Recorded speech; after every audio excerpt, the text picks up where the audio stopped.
ನಮಸ್ಕಾರ ಸ್ನೇಹಿತರ, ಗೃಹಲಕ್ಷ್ಮಿ ಯೋಜನೆಯ 4,000 ಹಣ. ಹೌದು ಸ್ನೇಹಿತರೆ, ನಾಳೆ ಬೆಳಗ್ಗೆಯಿಂದ ಜಮಾ ಪ್ರಾರಂಭ ಅಂತ ಹೇಳ್ಬೋದು. ಹೌದು, ನಿಮಗೆ ಬರೀ 23ನೇ ಕಂತಿನ ಹಣ ಅಲ್ಲ, 24ನೇ ಕಂತಿನ ಹಣ ಬಿಡುಗಡೆ ಆಗುವುದರ ಬಗ್ಗೆ ಒಂದು ಲೇಟೆಸ್ಟ್ ಆದ ಅಪ್ಡೇಟ್ ಕೂಡ ಸಿಕ್ಕಿದೆ. ಸೊ 23ನೇ ಕಂತಿನ ಹಣದಲ್ಲಿ ಏನೇನು ಭರ್ಜರಿ ಗುಡ್ ನ್ಯೂಸ್ಗಳು ಬಂದಿದ್ದಾವೆ. ಸೊ ಇದನ್ನು ನಾವು ಒಂದು ಕಡೆ ತಿಳ್ಕೊಳ್ಳೋಣ. ಇನ್ನು ನಿಮಗೆ 4,000, 2,000 ಮತ್ತು 2,000 ಜಮಾ ಆಗ್ತಾ ಇದ್ದು. ಸೊ ಅದು ಹೇಗೆ ಜಮಾ ಆಗ್ತಾ ಇದೆ ಅದನ್ನು ನಾವು ಒಂದು ಕಡೆ ನೋಡೋದಾದರೆ, ಇನ್ನು BPL APL ಇದ್ದವರಿಗೆ ನಿಮಗೆ 5 ಹೊಸ ವಸ್ತುಗಳು ನವೆಂಬರ್ ತಿಂಗಳಿನಿಂದ, ಅಂದರೆ ಈಗ ಬರ್ತಾ ಇರುವಂತಹ ಮುಂದಿನ ತಿಂಗಳಿನಲ್ಲಿ ನಿಮಗೆ ನ್ಯಾಯಬೆಲೆ ಅಂಗಡಿಯ ಮುಖಾಂತರ ಸಿಗ್ತಾ ಇದೆ. ಅದಕ್ಕೇನಾದರೂ ಪರ್ಸ್ನಲಿ ಮತ್ತೊಂದು ಡಾಕ್ಯುಮೆಂಟ್ಸ್ಗಳನ್ನಾದರೂ ಕೊಡಬೇಕಾ, ಅಥವಾ ಅಕ್ಕಿಯ ಜೊತೆಗೇ ಡೈರೆಕ್ಟಾಗಿ ಕಿಟ್ಟನ್ನು ಕೊಟ್ಬಿಡ್ತಾರಾ, ಅಥವಾ ಎಂಥವರಿಗೆ ಕೊಡ್ತಾರೆ, ಎಲ್ಲರಿಗೂ ಕೂಡ ಕೊಡೋದಿಲ್ವಾ? ಎಲ್ಲ ಡೀಟೇಲ್ಸನ್ನು ನಿಮ್ಮ ಮುಂದೆ ಇಡ್ತಾ ಹೋಗ್ತೀನಿ. ತೀರಾ ಮುಖ್ಯವಾದ ಮಾಹಿತಿ. ಒಂದು ವೇಳೆ ನ್ಯಾಯಬೆಲೆ ಅಂಗಡಿಯವರು ನಿಮಗೆ ಕೊಡಲಿಲ್ಲ ಅಂದರೆ ನೀವು ಏನು ಮಾಡಬೇಕು ಅದರ ಬಗ್ಗೆಯೂ ಕೂಡ ಈ ಒಂದು ವಿಡಿಯೋದಲ್ಲಿ ಚರ್ಚೆ ಮಾಡೋಣ. ತೀರಾ ಮುಖ್ಯವಾದ ಮಾಹಿತಿ ಆಗಿರುವಂತಹ ಕಾರಣಕ್ಕಾಗಿ ಸೊ ನೀವು ಈ ಒಂದು ವಿಡಿಯೋನ ಆದಷ್ಟು ಕೊನೆವರೆಗೂ ವಾಚ್ ಮಾಡಲೇಬೇಕು. ಚಾನಲ್ಗೆ ಸಬ್ಸ್ಕ್ರೈಬ್ ಮಾಡಿಲ್ಲ ಅಂದರೆ ಸಬ್ಸ್ಕ್ರೈಬ್ ಮಾಡಿಕೊಂಡು ನೋಟಿಫಿಕೇಷನ್ ಆಲ್ ಅಂತ ಸೆಟ್ ಮಾಡಿ. ಈಗ ನಾವು ನೇರವಾಗಿ ಟಾಪಿಕ್ಗೆ ಬರೋಣ. ಸ್ನೇಹಿತರೆ, ಈ ಗೃಹಲಕ್ಷ್ಮಿ ಯೋಜನೆಯ 23ನೇ ಕಂತಿನ ಹಣ ಏನಿದೆಯಲ್ಲ, ಸೊ ನಿಮ್ಮ ಖಾತೆಗಳಿಗೆ ಜಮಾ ಆಗ್ತಾ ಇದ್ದು ಈಗಾಗಲೇ ಅನೇಕ ಕುಟುಂಬಸ್ಥರಿಗೆ ಈಗ ಟ್ರಯಲ್ ಕೂಡ ನಡೀತಾ ಇದೆ. ಹೌದು ಸ್ನೇಹಿತರೆ, ಇಲ್ಲಿ ಟ್ರಯಲ್ ನಡೀಲೇಬೇಕು, ಪ್ರತಿಯೊಂದು ಕಂತಿನಲ್ಲಿ ಕೂಡ ನಡೆಯುತ್ತೆ. ಯಾಕೆ, ಅದಕ್ಕೆ ಮುಖ್ಯವಾದ ಕಾರಣಗಳು ಕೂಡ ಇದೆ. ಅದು ಏನಪ್ಪ ಅಂದರೆ, ಅನೇಕ ಕುಟುಂಬಸ್ಥರಿಗೆ ಜಮಾ ಮಾಡುವಂತಹ ಸಂದರ್ಭದಲ್ಲಿ ತಾಂತ್ರಿಕ ದೋಷ ಕೂಡ ದಿಢೀರನೆ ಆಗಿಬಿಡುತ್ತೆ. ಈಗಾಗಲೇ 22ನೇ ಕಂತಿನಲ್ಲಿ ಕೂಡ ಆಗಿರೋದು ಅದೇ. ಹೀಗಾಗಿ ನಿಮಗೆ ದಸರಾ ಹಬ್ಬದ ಸಮಯದಲ್ಲಿ ಜಮಾ ಆಗಲಿಲ್ಲ, ದಸರಾ ಮುಗಿದ ತಕ್ಷಣ ಜಮಾ ಆಯಿತು. ಈಗಲೂ ಕೂಡ ದೀಪಾವಳಿ ಹಬ್ಬದಲ್ಲಿ ಸರಿಯಾಗಿ ಟ್ರಯಲ್ ಮಾಡಲಿಕ್ಕಾಗಲಿಲ್ಲ. ಇನ್ಮೇಲೆ ನಿಮ್ಮ ಖಾತೆಗಳಿಗೆ ಬರುವಂಥದ್ದು, ದೀಪಾವಳಿ ಹಬ್ಬ ಮುಗಿದ ಮೇಲೆ ನಿಮ್ಮ ಖಾತೆಗಳಿಗೆ ಬರುವಂಥದ್ದು. ಸರ್ಕಾರ ಈಗಾಗಲೇ ಜಮಾ ಮಾಡಬೇಕಾಗಿತ್ತು. ಯಾಕಂದರೆ ದೀಪಾವಳಿ ಹಬ್ಬವನ್ನು ವಿಜೃಂಭಣೆಯಿಂದ ನಮಗೆ ಮನಸ್ಸಿಗೆ ಒಂದು ರೇಂಜ್ನಲ್ಲಿ ಸರ್ಕಾರದಿಂದ ದುಡ್ಡು ಬಂದಿರತಕ್ಕಂತಹ ದುಡ್ಡಿನಲ್ಲಿ ಆಚರಿಸಬಹುದಾಗಿತ್ತು ಜನರು. ಆದರೆ ಸರ್ಕಾರ ಸರಿಯಾದ ಟೈಮ್ಗೆ ದುಡ್ಡು ಜಮಾ ಮಾಡಲಿಲ್ಲಪ್ಪ ಅಂದರೆ ಈ ರೀತಿ ಆಗಿಬಿಡುತ್ತೆ. ಒಂದು ವೇಳೆ ಕೊಟ್ಟಿದ್ದರೂ ಸರಿಯಾಗಿ ಎಲ್ಲರಿಗೂ ಕೂಡ ಕ್ಲಿಯರ್ ಮಾಡಿದ್ರು ಅಂದರೆ ಅವರ ಹೆಸರಿನಲ್ಲಿ ದೀಪಾವಳಿ ಆಚರಿಸ್ತಾ ಇದ್ರು ಬಡವರ ಮಕ್ಕಳು. ಸೊ ಹಾಗಾಗಿ ಸರ್ಕಾರ ಇಲ್ಲಿ ಹೆಚ್ಚು ಕಡಿಮೆ ದಿನಗಳಾಗತ್ತೆ, ಇವತ್ತೇ ರಿಲೀಸ್ ಮಾಡ್ತೇವೆ ಅಂತ ಹೇಳ್ಬಿಟ್ಟು ಇವತ್ತೇ ರಿಲೀಸ್ ಮಾಡಲಿಕ್ಕೆ ಸರ್ಕಾರಕ್ಕಂತೂ ಆಗೋದಿಲ್ಲ. ಯಾಕಂದರೆ ಸರ್ಕಾರಿ ಕೆಲಸಗಳು ನಿಮಗೆ ಗೊತ್ತಿದೆ, ಒಂದಿನ ಹೆಚ್ಚು ಆಗ್ಬೋದು, ಒಂದು ದಿವಸ ಕಡಿಮೆ ಕೂಡ ಆಗ್ಬೋದು. ಹಾಗಾಗಿ ಈ ವಾರದಲ್ಲಿ ಜಮಾ ಮಾಡ್ತೀವಿ, ಈ ದಿನಗಳಲ್ಲಿ ಜಮಾ ಮಾಡ್ತೀವಿ ಅಂತ ಹೇಳ್ಬಿಟ್ಟು ಸ್ಪಷ್ಟನೆ ಮಾತ್ರ ಕೊಡ್ತಾರೆ, ದಿನಾಂಕವನ್ನು ಫಿಕ್ಸ್ ಮಾಡೋದಿಲ್ಲ.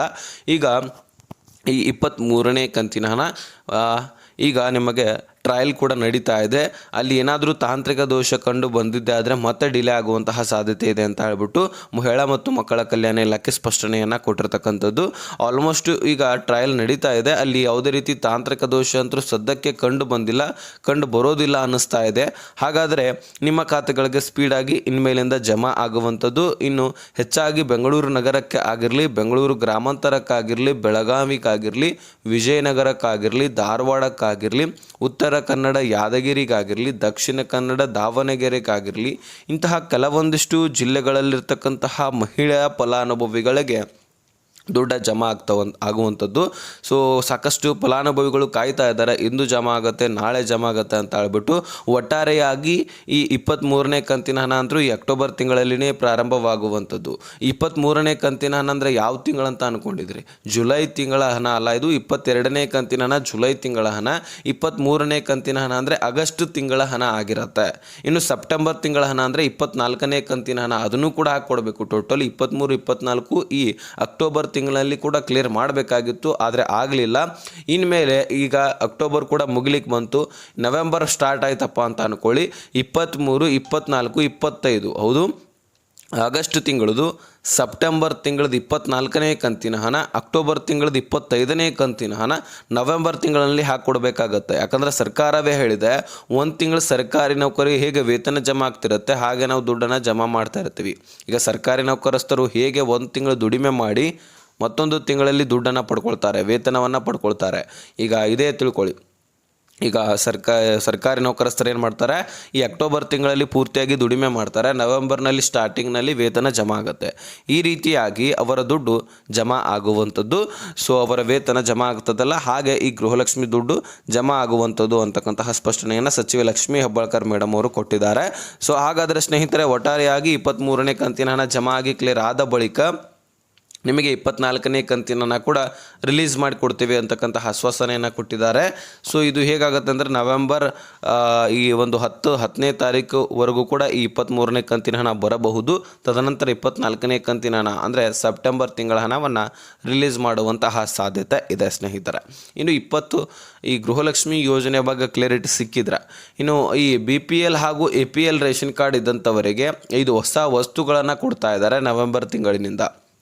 ಸೊ ಹಾಗಾದರೆ ಈ ನವೆಂಬರ್ ತಿಂಗಳಿನಿಂದ ನಿಮಗೆ ಈ ಒಂದು ರೇಷನ್ ಅಂಗಡಿಗಳಲ್ಲಿ ಯಾವ ರೀತಿಯಾಗಿ ನಿಮಗೆ ಈ ಒಂದು ಕಿಟ್ಗಳನ್ನು ಒದಗಿಸಿ ಕೊಡ್ತಾರಂತ ಹೇಳೋದಾದರೆ, ಸೊ ಅದರ ಬಗ್ಗೆ ನಾವು ಮುಖ್ಯವಾಗಿ ಈ ಒಂದು ತನಿಖೆಯನ್ನು ಅಂದರೆ ಈಗ ಸದ್ಯಕ್ಕೆ ನಿಮಗೆ ನ್ಯಾಯಬೆಲೆ ಅಂಗಡಿಯಲ್ಲಿ 5 kg ಅಕ್ಕಿ ಜೊತೆಗೆ ಇನ್ನು 5 kg ಸೇರಿಸಿ ಟೋಟಲ್ 10 kg ಅಕ್ಕಿಯನ್ನು ಕೊಡ್ತಾಯಿದ್ರು.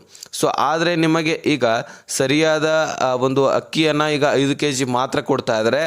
ಆ 5 kg ಕೊಟ್ಟ ತಕ್ಷಣ ಇನ್ನೂ 5 kg ಅಕ್ಕಿಯ ಬದಲಾಗಿ ಈ ವಸ್ತುಗಳನ್ನು ಕೊಡುವಂಥದ್ದು. ಓಕೆನಾ. ಈ ವಸ್ತುಗಳನ್ನು ಯಾವ ರೀತಿಯಾಗಿ ಕೊಡ್ತಾರೆ, ಈ ವಸ್ತುಗಳನ್ನು ಕಿಟ್ನ ಮುಖಾಂತರ ಇಂದಿರಾ ಕಿಟ್ ಅಂತ ಹೇಳಿಬಿಟ್ಟು ಒಂದು ಪ್ಯಾಕೇಜ್ ಬರುತ್ತೆ. ಆ ಪ್ಯಾಕೇಜ್ನಲ್ಲಿ 5 ವಸ್ತುಗಳು ಇರ್ತವೆ. 5 ವಸ್ತುಗಳಂದರೆ ಈ ಒಂದೇದು ಈಗ ಒಂದು ಉಪ್ಪು ಆಗಿರಲಿ ಅಥವಾ ಸಕ್ಕರೆ ಆಗಿರಲಿ, ಬೇಳೆಕಾಳುಗಳಾಗಿರಲಿ, ತೊಗರಿ ಬೇಳೆ ಆಗಿರಲಿ, ಗಾಣದ ಎಣ್ಣೆ ಆಗಿರಲಿ, ಈ ರೀತಿ 5 ವಸ್ತುಗಳನ್ನು ಇಲ್ಲಿ ನಿಮಗೆ ಕೊಡುವಂತಹ ಕೆಲಸ ಇಲ್ಲಿ ಸರ್ಕಾರ ಮಾಡ್ತಾ ಇದೆ. ಇಲ್ಲಿ ಮೊದಲೇ ಹೇಳಿತ್ತು ರಾಜ್ಯ ಸರ್ಕಾರ, ಈಗ ಹೋದ ವರ್ಷವೇ ನವೆಂಬರ್ ತಿಂಗಳಲ್ಲಿ ಆದರೂ ಹೇಳಿತ್ತು. ಇದೇ ಒಂದು ವರ್ಷ ಆಯಿತು ನೋಡಿ ಹೇಳಿ ಸರ್ಕಾರ. ಈಗಾಗಲೇ ನಾವು ಅಕ್ಕಿಯನ್ನು ಶಾರ್ಟೇಜ್ ಬೀಳ್ತಾ ಇದೆ. ಸೊ ಹಾಗಾಗಿ ದುಡ್ಡನ್ನು ಕೊಡ್ತಾ ಇದ್ವಿ. ಆ ದುಡ್ಡದ ಬದಲಾಗಿ ನಾವು ಮತ್ತೆ ಈ ವಸ್ತುಗಳನ್ನು ಕೊಡ್ತೇವೆ ಅಂತ ಹೇಳ್ಬಿಟ್ಟು KH ಮುನಿಯಪ್ಪನವರು ಲೇಟೆಸ್ಟ್ ಆಗಿ ಅಪ್ಡೇಟ್ ಕೊಟ್ಟಿದ್ದರು. ಯಾಕಂದರೆ ಸುಮಾರು 93% ಫಲಾನುಭವಿಗಳು ನಮಗೆ ದುಡ್ಡು ಬೇಡ, ಅಕ್ಕಿ ಕೊಡಿ ಅಥವಾ ವಸ್ತುಗಳನ್ನು ಕೊಡಿ ಅಂತ ಕೇಳಿದರು. ಸೊ ಹಾಗಾಗಿ ಇಲ್ಲಿ ಸರ್ಕಾರದವರು ಏನು ಮಾಡಿದರು, ಅಕ್ಕಿಯನ್ನು ಕೊಡಲಿಕ್ಕೆ ಒಂದು ರೆಡಿಯಾಗಿ ಅಕ್ಕಿ ಕೊಡ್ತಾಯಿದ್ರು. ಕೇಂದ್ರ ಸರ್ಕಾರದಿಂದ ಒಂದು ತೆಗೆದುಕೊಂಡು ಅಕ್ಕಿಯನ್ನು ಕೊಡ್ತಾಯಿದ್ರು. ಆದರೆ ಈಗ ಆ ಅಕ್ಕಿ ಒಂದು ಶಾರ್ಟೇಜ್ ಬಿದ್ದ ಕಾರಣಕ್ಕಾಗಿ, ಅಂದರೆ ಕೇಂದ್ರ ಸರ್ಕಾರದ ಬಳಿನೂ ಕೂಡ ಅಕ್ಕಿ ಶಾರ್ಟೇಜ್ ಬಿದ್ದಿದೆ. ಸೊ ಹಾಗಾಗಿ ನಿಮಗೆ ಈ ಅಕ್ಕಿಯ ಬದಲಾಗಿ ವಸ್ತುಗಳನ್ನು ಕೊಡ್ತಾ ಇದ್ದು, ಕೇಂದ್ರದಿಂದ ಇನ್ಮೇಲಿಂದ ಅಕ್ಕಿ ತೆಗೆದುಕೊಳ್ಳೋದಿಲ್ಲ. 5 kg ಕೇಂದ್ರದಿಂದ ಏನು ಅಕ್ಕಿ ಬರ್ತಾ ಇದೆ ನಮಗೆ ನ್ಯಾಯಬೆಲೆ ಅಂಗಡಿ ಮುಖಾಂತರ, ಅದು 5 kg ಅಕ್ಕಿ ಮಾತ್ರ ಸಿಗುತ್ತೆ. ಇನ್ನು ಉಳಿದಂತಹ 5 kg ಅಕ್ಕಿಯ ಬದಲಾಗಿ ವಸ್ತುಗಳು ಸಿಗಲಿಕ್ಕೆ ಪ್ರಾರಂಭವಾಗಲಿದೆ. 5 ವಸ್ತುಗಳು ಸಿಗುತ್ತೆ. ಅದನ್ನು ನಾವು ಇಂದಿರಾ ಕಿಟ್ನ ಮುಖಾಂತರ ಪಡ್ಕೊಂಡು ಅದನ್ನು ಯೂಸ್ ಮಾಡ್ಕೊಳ್ಬಹುದು. ಸೊ ಅಂತಹ ಒಂದು ಕಿಟ್ಟು ಪ್ರತಿಯೊಬ್ಬರಿಗೂ ಕೂಡ ಸಿಗ್ತಾ ಇದೆ. ಸೊ ನಿಮಗೂ ಕೂಡ ಸಿಗುತ್ತೆ. ಅದು ನ್ಯಾಯಬೆಲೆ ಅಂಗಡಿಯಲ್ಲಿ ಯಾವುದೇ ರೀತಿ ನೀವು ಡಾಕ್ಯುಮೆಂಟ್ಸ್ ಕೊಡುವಂತಿಲ್ಲ. ಡೈರೆಕ್ಟಾಗಿ ಅಕ್ಕಿಗೆ ತೊಗೊಂಬರ್ತೀರಿ. ಇದು ಕೂಡ ಹಾಗೆ ತೆಗೆದುಕೊಂಡು ಬರ್ಬೋದು. ಒಂದು ವೇಳೆ ನ್ಯಾಯಬೆಲೆ ಅಂಗಡಿಯವರು ಕೊಡಲಿಲ್ಲಪ್ಪ ಕಿಟ್ ನಿಮಗೆ ಉಳಿದವ್ರಿಗೆ ಕೊಡ್ತಾ ಇದ್ದಾರೆ ಅಥವಾ ಇನ್ಯಾರಿಗೂ ಕೂಡ ಕೊಡ್ತಾ ಇಲ್ಲ ಅಂತ ಅನ್ನೋದಾದರೆ, ಒಂದು ಸ್ವಲ್ಪ ನೀವು ಏನು ಮಾಡಬೇಕು, ಗೂಗಲಲ್ಲಿ ration card helpline number Karnataka ಅಂತ ಸರ್ಚ್ ಮಾಡಬೇಕು. ಸೊ ಅಲ್ಲಿ ಒಂದು ನಿಮಗೆ ಹೆಲ್ಪ್ಲೈನ್ ನಂಬರ್ ಸಿಗತ್ತೆ. ಆ ಒಂದು ನಂಬರ್ಗೆ ಕರೆ ಮಾಡಿ ನಿಮ್ಮ ಜಿಲ್ಲೆ, ನಿಮ್ಮ ತಾಲೂಕು, ನಿಮ್ಮ ಗ್ರಾಮ, ನಿಮ್ಮ ಏರಿಯಾವನ್ನು ತಿಳಿಸ್ಕೊಟ್ರೆ ಅಲ್ಲಿರ್ತಕ್ಕಂಥ ಅಧಿಕಾರಿಗಳಿಗೆ ಇವರು ಒಂದು ತನಿಖೆ ಮಾಡಿ ನಿಮಗೆ ರೇಷನ್ ಕೊಡುವಂಥ ಮಾಡ್ತಾರೆ. ಅಥವಾ ಅವರು ಆ ರೀತಿ ಏನಾದರೂ ಬಹಳ ದಿನದಿಂದ ಮಾಡ್ತಾಯಿದ್ರೆ ಅವರನ್ನು ತೆಗೆದುಹಾಕುವಂತಹ ಕೆಲಸ ಕೂಡ ಅಲ್ಲಿ ಮಾಡ್ತಾರೆ. ಅವರ ಮೇಲೆ ಕಠಿಣ ಕ್ರಮವನ್ನು ತೆಗೆದುಕೊಳ್ಳುವಂಥದ್ದು. ಸೊ ಈ ರೀತಿ ನಿಮಗೆ ಒಂದು ರೇಷನ್ ಕೊಡಲಿಲ್ಲಪ್ಪ ಅಂದರೆ ನೀವು ಈ ರೀತಿ ಮಾಡ್ಕೊಳ್ಬಹುದು ಒಂದು ಕೆಲಸವನ್ನು. ಸೊ ಈ ವಿಷಯ ನಾನು ನಿಮಗೆ ತಿಳಿಸಬೇಕಾಗಿತ್ತು, ತಿಳಿಸಿದ್ದೀನಿ. ಅರ್ಥ ಆಗಿದ್ರೆ ನೆಕ್ಸ್ಟ್ ಮಾಹಿತಿ ಒಂದಿಗೆ ಸಿಗೋಣ. ಆಲಿಸ್ತೀನಿ. ಕಬಾಯ್ ಬೇಡಿ ಫ್ರೆಂಡ್ಸ್.